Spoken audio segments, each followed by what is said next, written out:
Hi friends, my name is Joshua. I am studying in 5th class in Vidyajyoti English Medium School. Today my project is Telugu. రుద్రంగా పర్వతం మీద ఒకసారి శివ చక్రవర్తి గొప్ప జయం చేశాడు. ఆ సందర్భంగా ఎందరో ప్రజలు శివ చక్రవర్తి అయోధ్యని పరీక్షించాలనుకున్నారు. ఈ వార్త ఇంద్రుడికి తెలిసింది. దేవేంద్రుడు శివ చక్రవర్తి అయోధ్యని పరీక్షించాలనుకున్నాడు. పావురం శివ చక్రవర్తి ఏమని వేడుకుంది? జయవేదం కూర్చున్న శివ చక్రవర్తి వెరలో ఒక పావురం వాలింది.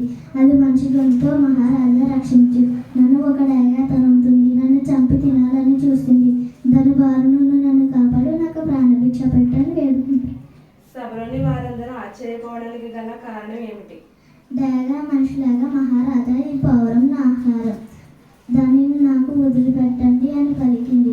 రాజుగారికి సభలో ఉన్న వారందరికీ ఆశ్చర్యం కలిగింది. ఈ రెండు మనుషులాగా మాట్లాడుతున్నాయి. చివరిగా డేగ శివ చక్రవర్తికి ఏం కావాలని కోరింది?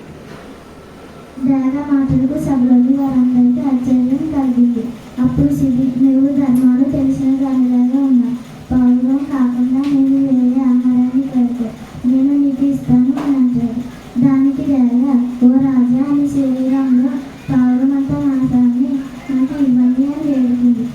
సంతోషమంటూ అప్పటికప్పుడు శివ చక్రవర్తి ఒక త్రాసు కట్టి తెప్పిస్తాడు. దేవేంద్రుడు శివ చక్రవర్తి ఏమని ఆస్వాదించాడు? చిట్ట చివరికి తానే స్వయంగా వెళ్ళి త్రాసులో కూర్చుంటాడు. తానుకు తానే దానంగా సమర్పించుకోవాలనుకుంటాడు. అప్పుడు ప్రత్యక్షమయ్యారు ఇంద్రుడు, అగ్ని, ఓ రాజా, నీ దానగుణం సాటిలేనిది, నీవంటి ఉత్తముడు ఈ భూమిపై పుట్టలేదు.